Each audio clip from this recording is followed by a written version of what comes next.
ريال مدريد بكتلة دفاعية منخفضة 4-4-2 ان بلوك با اون 4-4-2. تمركز الممرر والهداف بين الخطوط لعمل التفوق التموضعي لا سوبريتي بوزيسيونيل.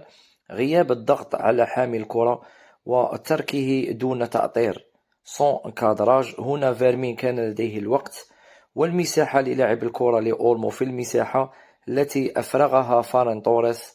عملية تواصل رهيبة بين لاعبي برشلونة قبل أن تصل الكرة لأولمو.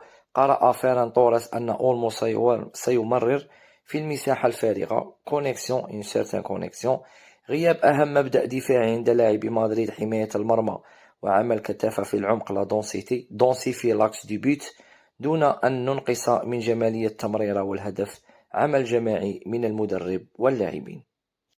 نلاحظ الهدف من زاوية أخرى. عملية التنشيط الهجومي لبرشلونة ب3-2-5 لانيماسيون أوفونسيف دائما مع عمل التفوق التموضعي لا سوبريتي بوزيسيونيل، وهي تمركز اللاعب بين الخطوط بين خط الدفاع وخط الوسط.